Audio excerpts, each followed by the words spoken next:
Trish Roberts and you're watching Faint Signals from Bega.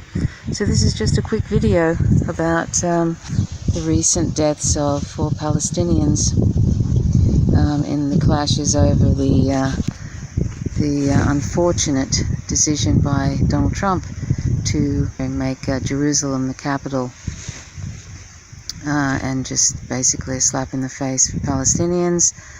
And all sorts of global protests have broken out. But something that was very sad that I saw today, one of 4 Palestinians who were killed by Israeli Defense Forces, the occupying forces, was a man who, he's a Palestinian man who was wheelchair bound, and he had no legs, and he lost his legs in the 2008 bombings. The Israeli bombed the area where he lived, and he lost his legs. And he was protesting this move of Donald Trump to move the US Embassy to Jerusalem, and a sniper shot him and killed him. He was in his wheelchair. He posed no threat to Israeli forces, security forces, and he used to wash cars for a living. His name is, and I hope I can pronounce this okay, Ibrahim Abu Thurayeh.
So I just wanted to do a little tribute to Ibrahim, who was a regular protester and spokesperson, and probably that's one of the reasons he was killed by a sniper, because that's what they do in apartheid Israel.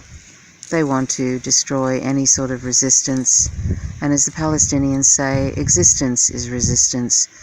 But they want to destroy any sort of resistance because it's part of an ongoing genocide that's happening to Palestinians by the occupying forces. Israel is conducting an ongoing genocide, and anybody who says otherwise is either part of the Hasbara, or has no clue what's going on and just reads corporate mainstream media, or doesn't care.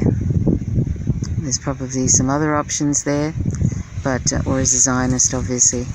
So, and just to let you know, anybody who thinks that speaking out against an apartheid state, and which happens to be an Israel apartheid state, and somehow that makes one anti-Semitic, that's ridiculous. There are plenty of Jewish people who speak out against the apartheid state of Israel. And there's plenty of people in general who they're not remotely anti-Semitic, who speak out against this terrible injustice, this genocide that's going on. So I just thought I'd throw that in there, because that's a sort of an old Hasbara trick to sort of keep people thinking that if you speak out for Palestinians, and if you want an end to the violence against Palestinians, because it's not a war, it's a genocide. It's not a war, it's not a conflict even, it's a genocide.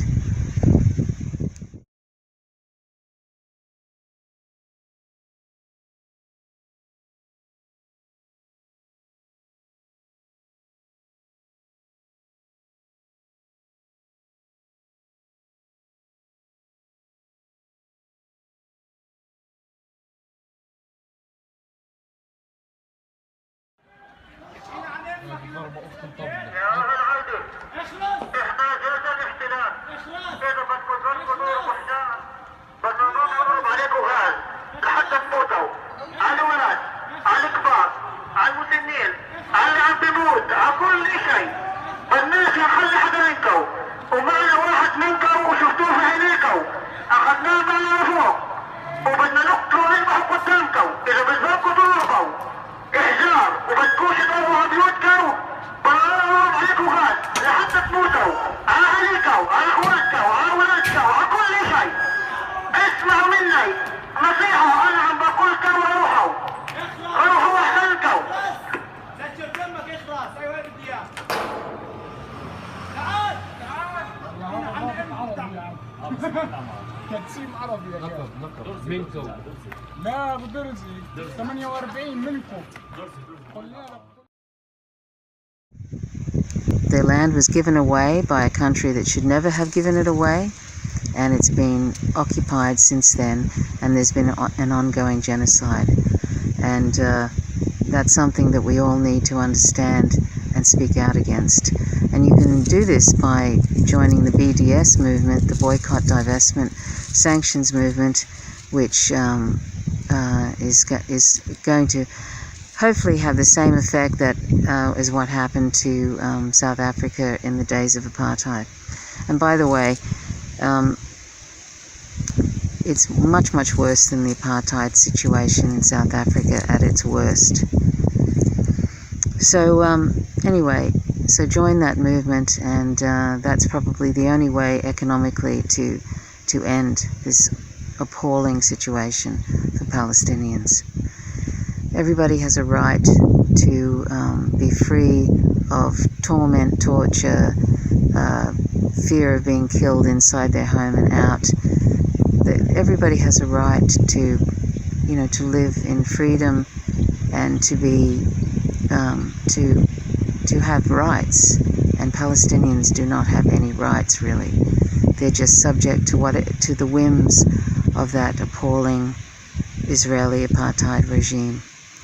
We need to end that, and we can do it non-violently, and we can do it via economic means. They're trying to shut that down, the BDS movement, but I think it will be successful. Anyway, this is my tribute to Ibrahim Abu Thurayeh. I hope I probably pronounced his name wrong, but the good intentions are there. So may there be peace one day, and may this terrible occupation end. And to the other 3 Palestinians who were killed, I don't know their names as yet, but I hope that their protests were not in vain. But they will be in vain if we don't support them in their efforts to end this terrible situation. Thanks for listening. My name is Trish Roberts. You're watching Faint Signals from Vega. Till next time. Bye for now.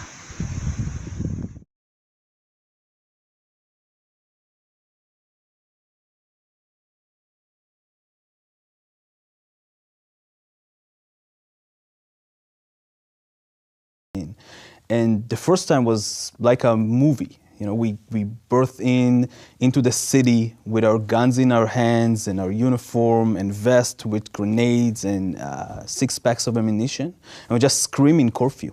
And you see the chaos. You see the people just running from place to place, closing down their shops, running home. Because wherever you are when the curfew starts, this is where you're stuck.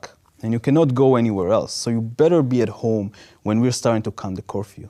Now, the official orders to anyone who breaks curfew is shoot to kill.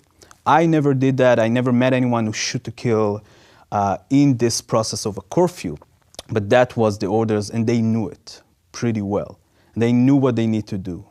This feeling of power at once came as a big confusion to me. I think I wasn't clear if I'm enjoying the power of controlling all of these people, or if I don't understand why kids look at me frightened. Why are they running away when I'm walking into the street? Before my service, I work as an educator. I love kids. So I think I was very confused on why a kid will find me scary. I realize now in perspective that got to do something with the fact that I have my boots on, my uniform, my helmet, my 6 packs of ammunition, my 2 hand grenades, my M16 in my hand, but I didn't realize that at the time. And I really couldn't understand that. And I think in a very rapid pace, I realized that my job is actually to maintain an apartheid system. Very early on, I understood that the rights that the Jewish settlers have are not the rights that the Palestinians have. I understood that I cannot touch a Jewish settler if he is attacking a Palestinian. The best I can do is call a local police department to come handle it, like I would do at home in Jerusalem. So these Jewish settlers that live in Hebron are living under the same rights that I live in Jerusalem, but the Palestinian next to them, next house over, next building over, sometimes next apartment over, lives under my rule, my military rule. And I can do whatever I want with him. I can take his home as a temporary base for a few hours to a few days to a few weeks. I can decide that I'm arresting the people of the house and tying them up to the fence of my base. If we will get an order to demolish their home or just lock their front door and don't let them out into the street their house is on, a street that only Jewish settlers can walk on and Palestinians cannot. So they have to walk through windows to yards, into the other side, into the Kasbah of Hebron. I think realizing all of that in a very, very early stage in my service helped me understood that someone was lying to me along the way. I didn't feel like I'm protecting anyone. I didn't feel like I'm helping anyone feeling more safe. I felt like I'm terrorizing people. I feel like for the first time in my life, the boundaries between good and bad that I learned as a kid, and obviously I learned that I'm on the good side, was broken. I felt like I am the terrorist. And my job was literally to scare people so they cannot think about acting against the Israeli settlers or the Israeli military. That was actually our defined mission, to make sure that to instill fear in the hearts of Palestinians in Hebron. And that's exactly what we did. I think Hebron is a really intense example of apartheid, obviously. Like you just said, the settlements in the middle of the city, it's extremely visible. You have the cage streets, the ghost town. It's horrifying. Why did you speak up and why did you do what you did knowing that you would suffer such repercussions and potentially be banned from returning back to your country? Well, growing up in Israel, like I said, I believe that I was the good guy. I mean, the story that all of us are being told all around the world is that the very clear difference between good and bad people are there. You learn about the Holocaust growing up.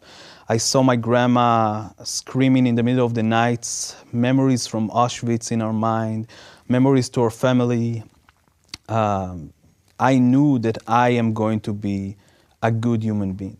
You know, in the age of 15, 16, I began being almost obsessed with trying to understand the Nazi side in the Holocaust.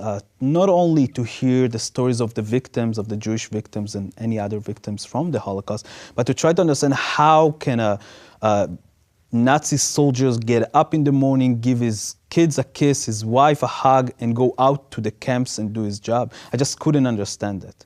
And when I got into the occupied territories, for the first time I understood how can there be a contradiction inside yourself. As a human being, you could do your job and be a one person at home, be a loving, caring boyfriend or a son or a brother, and in the same time hold people under a regime so oppressed that people are dying not from only your bullets, but the amount of calories being entered into their territory, like in Gaza, from depression or sickness.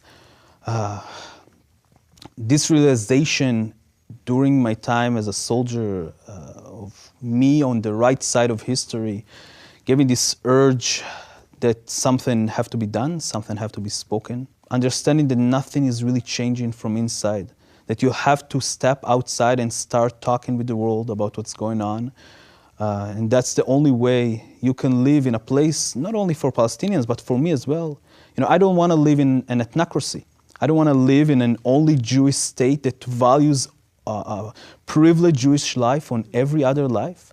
This urges me to understand that I want my kids to grow up in a place when they don't have to oppress anyone, they don't have to be soldiers.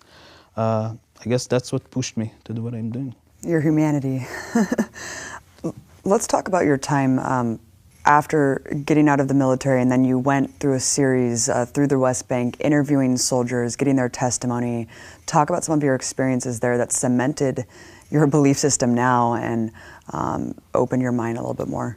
I think after I left the military, I was still under the impression that the things that I was going through were my personal experience. I understood that I do not believe in the things that I was doing. I understood that I was lied to, but I still didn't have the conviction that what we're doing is on a large scale. And leaving the military and starting interviewing soldiers really, I think, made me understand that there's a systematic oppression that is taking place in the occupied territories. Eran, let's talk about Elor Azaria, the soldier who just got convicted of manslaughter. He executed an unarmed Palestinian man laying in the street, of course, in Hebron, on camera. Israel, of course, is touting this as accountability, right? Justice. What is your reaction to the verdict and, yeah, just the case in general? Well, I think the Elor Azaria case had to be understood by a few contexts. The first one is the context of Israeli military practice of executions and targeted killing, and also confirming a kill, what Elor Azaria did on the Palestinian in Hebron, are all practices that are alive in the military system, in the even police system or Mossad. It's illegal to continue doing execution. It's the middle of the previous decade, in the 2000s. But then something very interesting started. I am, in my previous role as a researcher into the Israeli military, I was taking testimonies from many soldiers. And one of the soldiers I'm reaching to is a soldier from a semi-elite unit called in Hebrew Duvdevan, Cherry in English. And he's telling me a story about how he's serving after this new rule from the Supreme Court has been mandated, and they cannot do targeting and killing anymore. And how their officer is gathering the unit together and telling them, we're going to go out tonight to capture this person. Is highly dangerous. What we're going to do is we're going to come in 5 or 6 people's unit into their home in the middle of the night, break in quietly, go up to his bedroom, go into his bed, and point a gun into his head. Now, if he just wake up and surrender, we're taking him into the base. But if he scream, you shoot him in the head. If he lift his blanket, you shoot him in the head. If he lifts his hands or legs or trying to do any movement, you shoot him in the head. Now, because we understand as rational human beings that no human being can wake up in the middle of the night with a gun into his head and not scream or move, we understand these orders as an execution orders that bypass the Supreme Court order. And instead of saying we're going to execute this person, they're saying we're going to arrest this person, but if we feel there's some kind of danger, maybe he have a gun in his bed, maybe he will scream for help, we execute him. So execution is something that is very much alive. I continue to interview dozens of this Cherry unit that tells the same story about different cases, but the same exact practice in the occupied territories. They knew that this is what they're supposed to do. They knew that they were going into homes in the middle of the night to execute people. In October 2015, the latest intifada is starting, and even the official rules of not executing human beings are going off the window. From the prime minister, into ministers, into media people, everybody is talking about it from left to right, about you shoot to kill. If you see a girl with scissors next to you, you shoot to kill. Executions are very much alive in the Israeli military, the Israeli police, the Israeli discourse. People are calling for executions. People are calling for not only executions on, what they call terrorist or resistant people, Palestinians that are running at you, but they're calling for revenge. And when Elor Azaria doing what he does, he's doing it after he heard this specific order of executions what they call a terrorist from every section of the Israeli society. We wouldn't be talking about al-Azhari if the execution wasn't on a film, let's be honest. I mean, like you said, this is commonplace, this is systematic, it's institutionalized. However, I do want to talk about how even before he was charged with manslaughter, it was a slap on the wrist at the beginning. I don't know if there was just international pressure that mounted at a certain point where they felt like they had to take the investigation forward, but even then, it was a very stark contrast between how right-wing Israelis reacted to just a house arrest verdict than, let's say, people here when a police officer shoots and executes an unarmed black man, and usually you have protests in the street against the police trying to get accountability. There in Israel, it seemed like there was mass rallies in support of al-Azhari. You know, of course, it's not surprising. Israel is selling this idea of the soldiers are more important than anything. The soldiers are more important than the life of Palestinians. Not only the life of soldiers, the soldiers' identity, security, feelings are more important than a Palestinian life. The easiness, the comfortable of people going out to the street and defending every case of manslaughtering that was captured on tape, that is clear that his life is not in danger, they contradict everything that we are being told. And yet, Israelis are saying in a very clear voice, not only that we don't believe in that, not only that we will oppress Palestinian and will act as much as, do whatever we want, but in a very specific way saying, don't confuse us with the idea of moral or right or wrong. Whatever soldiers do in the occupied territories are right. Whatever we're doing is the correct thing. I wanted you to talk specifically about the culture within the Israeli military that fosters anti-Arab sentiment and racism, essentially. Yes, I think the system, is not only inside the military. It's like I said before, that's actually what being an Israeli means. Being an Israeli, growing up in the Israeli educational departments, you understand that all the Arabs hates you, that they're actually, in a way, the continuation of the biblical Amalek or Hitler, or, that everybody there want to throw you into the sea. This is what you're growing up with, and you really believe in that. I mean, going into the military, you're already going so full of hate and fear at the same time that you don't need much to be very aggressive, violent, and racist toward Palestinians. They see the Palestinian women and the Palestinian men as subhuman. The occupied territories are like an ex-territory when those human beings are not considered to be human beings. This is a process that you start in a very early age, being enforced inside your boot camp, and later on when you're going into your service, when you do not see human beings in front of you. Do not believe their sorrow, do not believe their smiles, do not believe their feelings. They are subhuman. But they look just like you. I mean, there's so many Arab Jews. It's incredible. Yeah. Like yourself. Yeah, and I think that the Arab Jews in Israel are probably the most tragic story in the entire story of Zionism after the Palestinians. And it's not being talked enough, obviously, inside the Israeli society or in the world.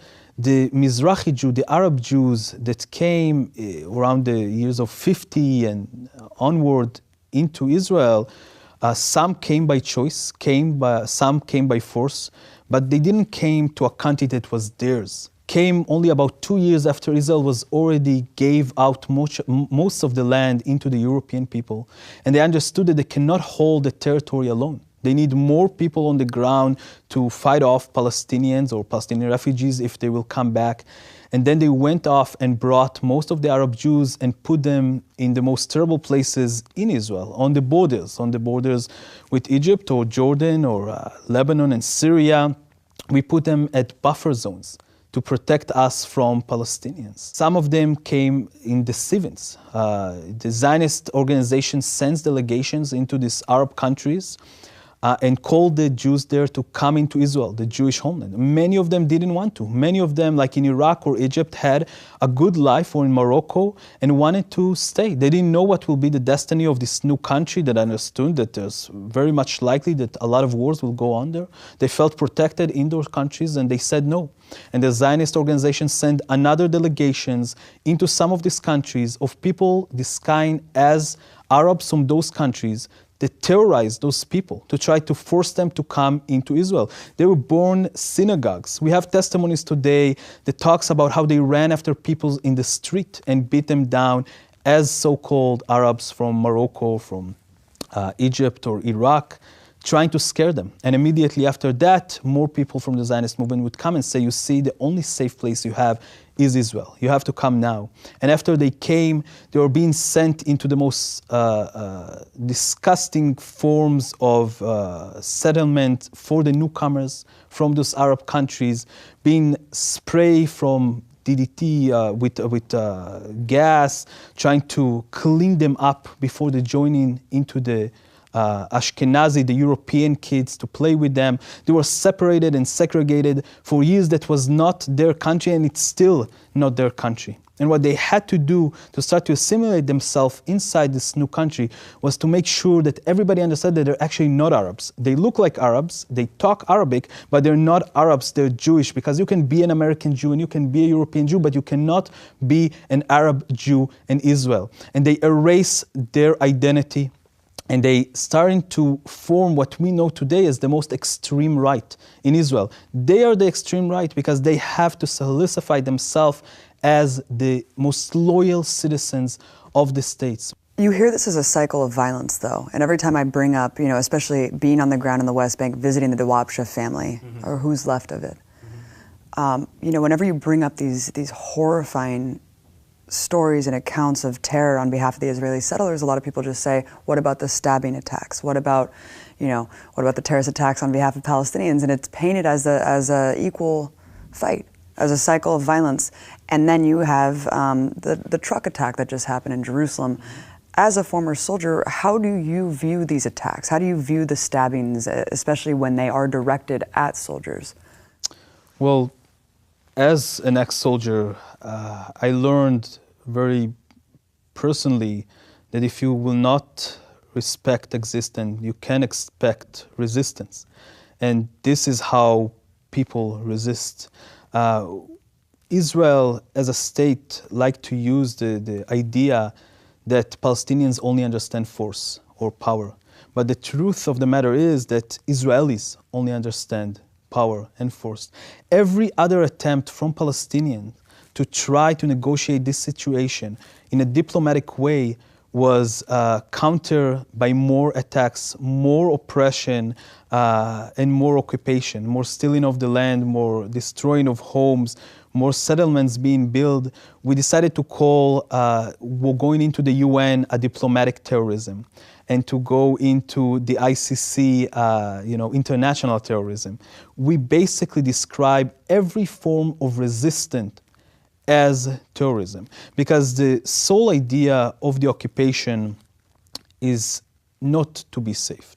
The sole idea is to create an ethnically cleansed piece of land only for Jewish people, with Palestinian workers. Of course, some Palestinians can stay and do stuff for us, but this is our land. What people maybe don't understand is that Israel is creating the conditions into the situation of constantly having to protect yourself. We're creating this situation by oppressing millions of people into a phase where they have no other choice by resist. So many of these people lost a family member, had been to prison or lost someone in prison, and understood that nothing can be changed. Because the truth is that Israel do not hear the diplomacy. Israel do not hear the calls of Palestinians for equality. What we are seeing in Palestine is what a lot of people like to describe as the most complicated political situation of our time, is probably the most simple political situation of our time. It's a situation about equality. it's amazing that you say that, Iran, because this is painted as the most complex, the most hard to solve. They've been fighting over there for thousands of years. You hear these things, but really, it really does come down to basic equality and humanity.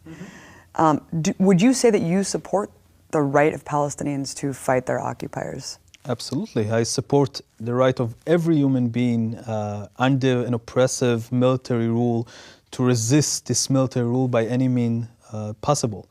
I do not believe that Israel have a right to occupy millions of human beings without every decent human, simple, basic human rights for their name. And I do not believe that Israel would change on its own. At no point in history there was a state or a power that had the power to control over other human beings and benefit from it and just decided to let go of this power by its own. It was always forced on them by the resistance of the people underneath them or the intervention of other forces around the world. And unfortunately, as I do support the Palestinian right to resist in any way, I do not believe that their resistance is enough. I do believe that the rest of the world have to interfere in what's going on in Palestine. There's nothing else that we can do except for giving all the Palestinians equal rights and starting a new state, a new equality system for all human beings on the ground.